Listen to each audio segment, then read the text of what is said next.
Semoga Ananda selalu dalam lindungan Allah SWT serta tetap semangat dalam mengikuti kegiatan pembelajaran online ya.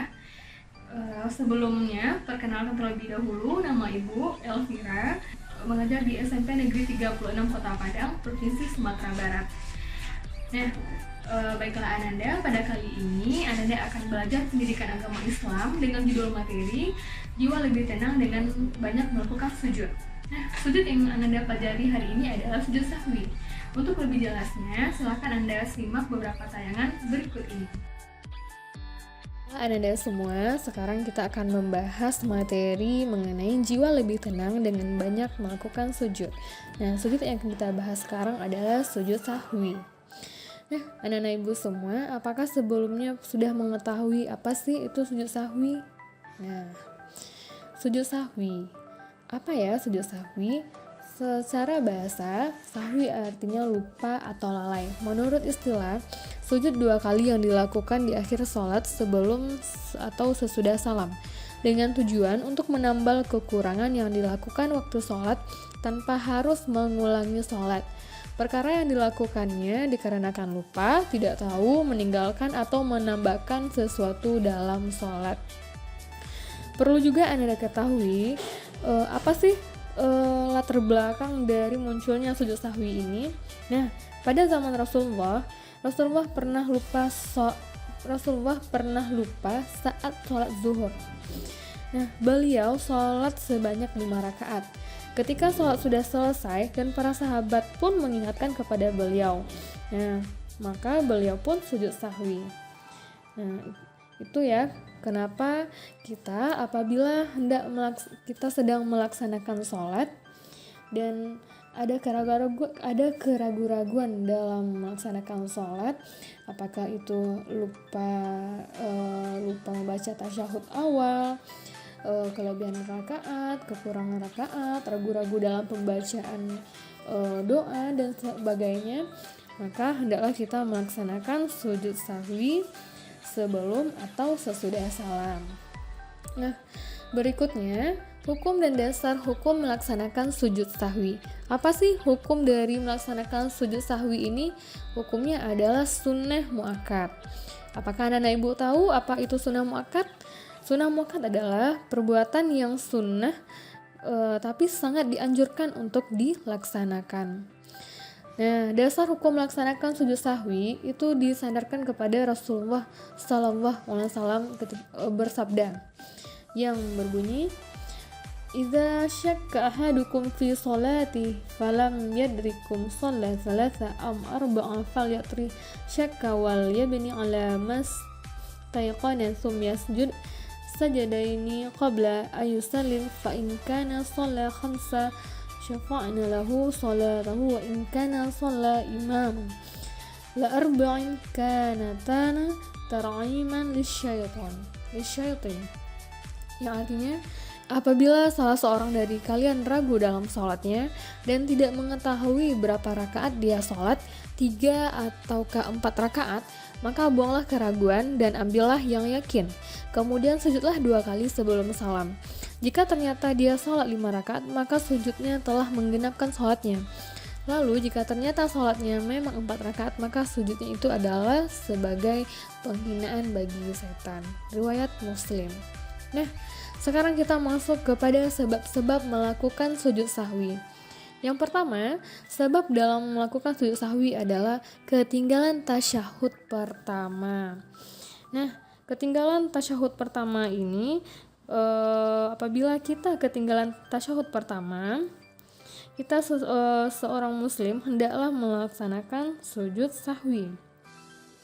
Nah, sujud sahwi ini dilakukan sebelum salam, karena jika seseorang sudah mengucapkan salam berarti ia sudah selesai dari sholat. Yang kedua, kurang jumlah rakaat dan terlanjur salam. Nah, ini sujud sahwi ini bisa dilakukan setelah salam, karena kondisinya di sini seseorang telah menyelesaikan salam dan baru teringat bahwa jumlah rakaat sholatnya kurang.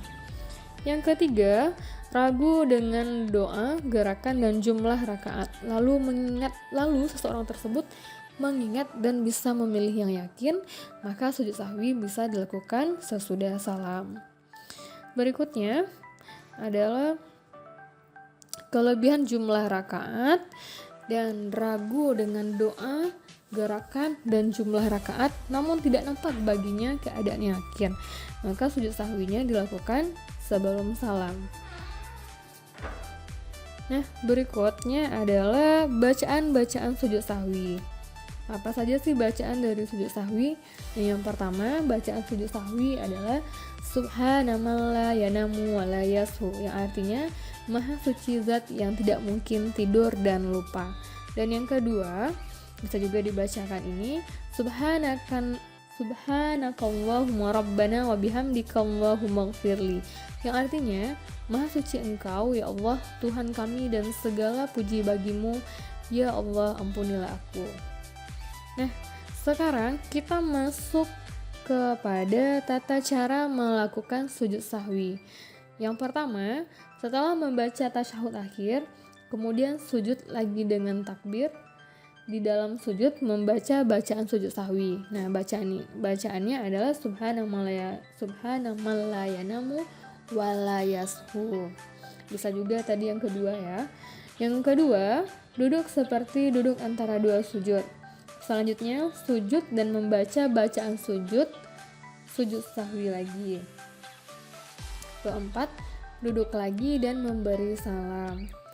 Yang kelima, apabila dia berjamaah, maka apabila imam melaksanakan sujud sahwi, maka makmum pun wajib mengikuti imam.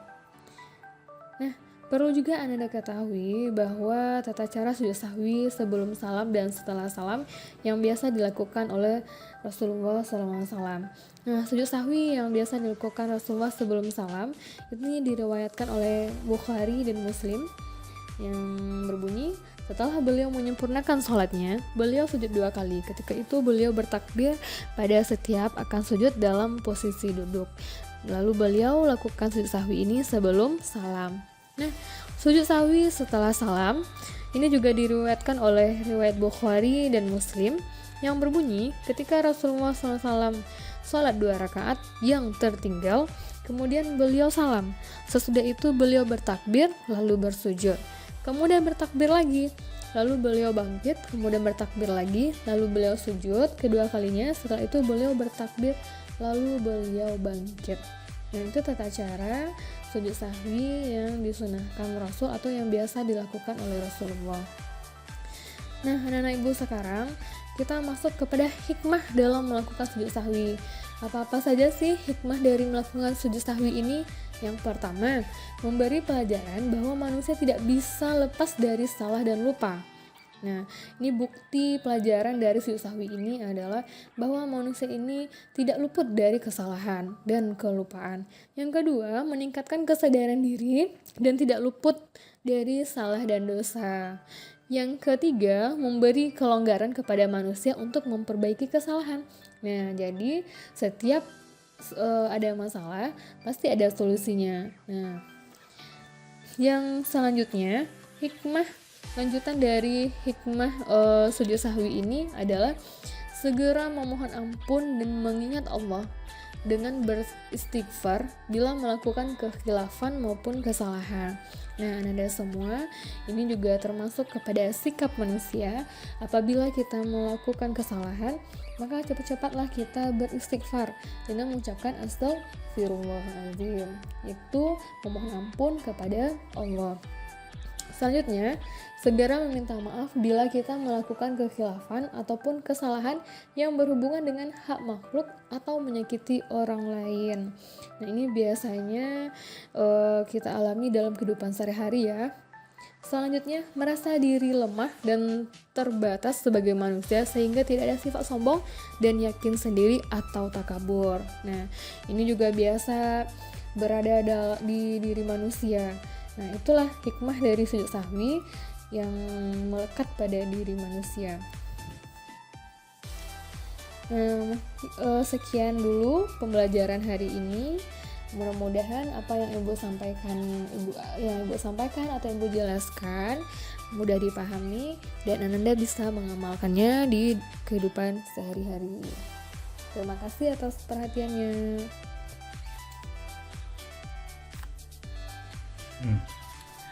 Bagaimana dengan penjelasan tadi? Apakah Ananda sudah paham mengenai apa itu sujud sahwi? Nah, Ibu harapkan semoga Ananda mengamalkan di dalam kehidupan sehari-hari. Sekian untuk video kali ini. Tetap menjaga kesehatan dan mematuhi protokol COVID-19. Akhir kalam, wabillahi taufiq wal hidayah. Assalamualaikum warahmatullahi wabarakatuh.